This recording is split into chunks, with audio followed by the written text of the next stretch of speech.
Você sabe que o ser humano, né, ele tem. Ele aprende ao longo da sua vida a tomar decisões de longo prazo. Como assim? Do que eu tô falando? Por exemplo, você sabe que uma das decisões mais difíceis que a gente toma durante a nossa vida é a gente parar, não estou brincando, tá? De quando a gente é criança, de simplesmente fazer xixi e cocô quando a gente quer. Vocês sabiam disso? Quando a gente é criança, a gente basicamente usa fralda, né? Então a gente sai mijando e cagando a hora que a gente quer. E aí depois você começa a reparar que isso não é uma coisa socialmente aceitável, né? Você sozinho, você criança, mesmo que ninguém te ensina, meio que já vem com o aplicativo instalado no seu cérebro que você começa a falar assim, não, eu preciso entender que eu preciso segurar, por mais que eu esteja com vontade agora, eu preciso segurar, porque não é a hora de eu fazer xixi, não é a hora de fazer cocô. Esse é um dos aprendizados mais difíceis que a gente tem na vida, tá? São vários. A gente aprende, por exemplo, uma coisa que eu estava vendo um estudo sobre isso, é muito interessante, né? A criança, quando ela chora, né? Por exemplo, ela está com fome, ela chora. Então ela tá lá de frente, ela tá, vamos supor que ela tá num berço, ela tá, sei lá, ela tá de barriga para cima ali chorando. Aí a criança está com fome, aparece a mãe. Aí a mãe, bom, ele está chorando, então eu vou, sei lá, arrumar uma cadeira tal para eu dar de mamar. Nisso que ele vê a mãe some, ele não tem a comida. Até ela voltar, cara, esse tempo para esse bebê, ele é muito longo. É tipo uma parcela importante da vida dele. E isso vai fazendo com que ele aprenda a lidar com frustração. A gente aprende deste momento, né? Enfim, por que eu tô dizendo isso? Aqui no Brasil, cara, durante os anos 90, a gente teve na época, eu lembro que um dos embaixadores dessa luta era o Betinho, não sei se vocês lembram disso, era um ativista, que ele era soropositivo, ele tinha AIDS e tal, e ele lutava contra o preconceito e tal, e ele era um dos embaixadores da guerra contra a fome infantil. Aqui no Brasil a gente teve muito problema de fome infantil, e quando você tem uma criança que tem fome e ela não tem os nutrientes necessários, o cérebro dela não se desenvolve da maneira correta. Então você condena essa criança a ter um QI baixo porque ela não comeu durante a fase que ela precisava comer. Aí nós resolvemos, a real é que nós resolvemos o problema de fome infantil, tá? O Brasil nos anos 90 conseguiu resolver o seu problema de fome infantil. E aí a gente começou a entender que mesmo assim a gente não estava com os índices de desenvolvimento de raciocínio infantil no lugar certo. Por quê? Aí se descobriu outra coisa também. Na verdade que se descobriu, né? Se diagnosticou uma outra coisa que já se sabia, que a criança também precisa dos primeiros estímulos importantes. São importantes você ter ali a mãe brincando com a criança, de frente para a criança, não de costas, lavando louça ou fazendo outra coisa, porque não tem tempo. Né? Para que essa criança aprenda os estímulos, para que ela aprenda a sua coordenação motora, para que ela aprenda tudo isso.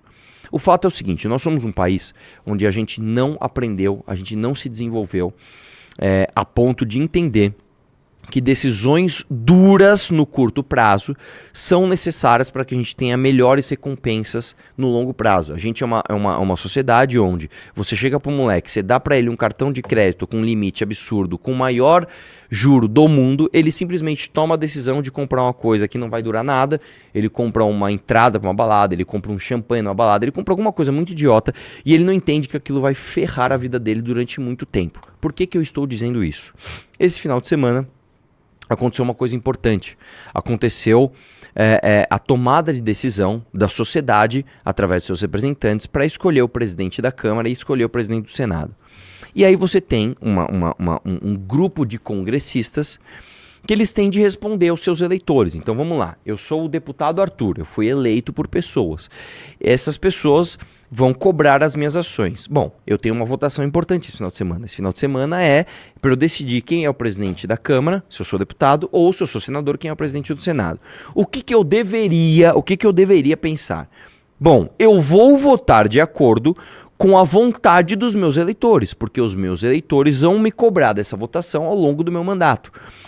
Só que a gente está nesse país que eu te falei, que a gente não comeu direito nos anos 90, depois a gente comeu direito, mas a gente não tem os estímulos necessários, enfim. Então a gente tem um país de pessoas com QI absolutamente baixo, que não conseguem entender as relações de longo prazo, principalmente se elas são indiretas. Então, peraí, eu votei no João, o João votou no Danielzinho, o Danielzinho virou presidente de uma casa, e essa presidência dessa casa vai tomar decisões que podem interferir para daqui a... E já ficou longe.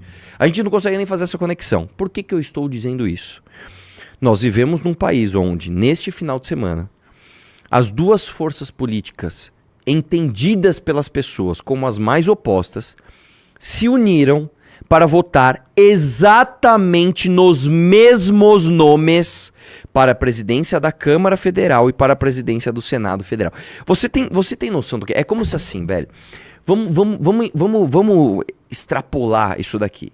Imagina que existe Israel e imagina que existe o Hamas. E esses dois precisam votar num nome para ser o presidente da ONU que vai intermediar as brigas por território. E eles votam no mesmo. Você acha que tem alguma coisa errada ou não? Imagina que a Rússia e a Ucrânia vão votar em alguém para ser presidente da OTAN. Eu tô dando um exemplo aqui, né? E aí a Rússia e a Ucrânia escolhem o mesmo nome. Você não olha e fala, mano, eu acho que tem alguma coisa errada. Eu acho que tem alguma coisa errada aqui. Imagina que a China e os Estados Unidos precisam votar em alguém que vai intermediar as leis de comércio internacional. E os dois votam no mesmo. Algo de errado não está certo. Então é exatamente o que está acontecendo. O PT e o Bolsonaro apoiaram o mesmo nome para a presidência da Câmara e para a presidência do Senado. Ao longo dessa live eu vou te mostrar coisas que vão machucar o seu coração, tá? Porque eu poderia fazer o seguinte, eu poderia dar uma de Kim Paim aqui, eu poderia dar uma de Carluxo, eu poderia dar até uma de Nicolas. Eu poderia abrir a live e falar, ó, demos um importante passo para o impeachment do Lula, então, Vai, o que você fez? Meu, nós voltamos num cara que prometeu que vai pautar o impeachment do Lula e vai pautar os impeachments de ministro supremo. Aí sim, hein? Aí, qual é o nome dele? Davi Alcolumbre. Tamo junto, Davi Alcolumbre. Só que eu vou te falar a verdade, cara. A verdade é o seguinte, tá? A verdade é que no Senado, eles escolheram para a presidência da casa, que é justamente a única casa que pode bater de frente com o STF, um homem que já recusou 36 pedidos de impeachment de ministro do Supremo. E agora ele deu uma declaração que não, eu não vou recusar mais nenhum, hein? Agora eu vou pautar pedido de impeachment que você vai ver.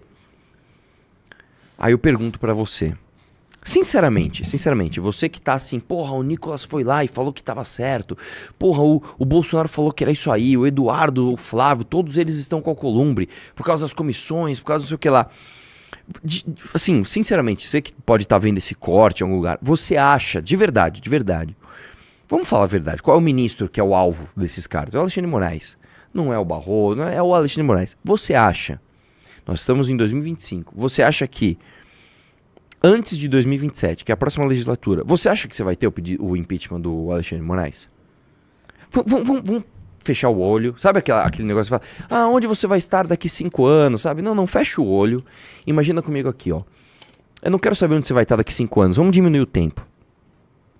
Vamos ver onde nós vamos estar no final de 2027, tá bom assim? Natal de 2027. Então, acabou essa legislatura, já teve eleição em 2026, já tem um novo presidente, nós estamos no Natal do primeiro ano do novo governo. Você acha que o Alexandre de Moraes vai estar fora do STF? Sinceramente, você olha e fala assim, você sabe que não. No fundo você sabe que não. No fundo você sabe que o Alexandre de Moraes vai continuar lá. Você sabe que não vai ter pedido de impeachment nenhum, tá? No máximo, o que vai acontecer, e é isso que eu vou te dizer, eles vão fazer alguma espécie de enganação bem elaborada, no sentido de, pega um pedido de impeachment qualquer aí do Alexandre de Moraes, pauta essa porra. Pega um bem mal feito, pauta, deixa a oposição gritar, deixa todo mundo falar que agora vai. Só que eles já sabem que eles não têm os senadores suficientes para que esse pedido seja aprovado, algo assim. Eu não sei se é exatamente isso, eu tô fazendo um exercício, mas o que eu sei é, não vai ter impeachment do Alexandre de Moraes. Agora vamos pro do Lula? O do Lula, teoricamente, ele começaria na Câmara dos Deputados. O que o novo presidente da Câmara dos Deputados falou sobre o pedido de impeachment do Lula? Esse foi até mais descarado. Ele falou, não vai ter. Ele falou, não vou pautar. E o Bolsonaro foi lá e apoiou ele. E a galera votou. Pra você ter uma ideia, na live de hoje eu vou te mostrar, assim, coisas que mostram como o Brasil é foda. O Nicolas precisou justificar o voto dele no... Como é o nome do Mota? O Hugo Mota. Ele justificou assim, nem sei quem é. O Bolsonaro mandou, eu votei. Eu não tô brincando. E tem gente que acha que esse cara tá trabalhando pela oposição.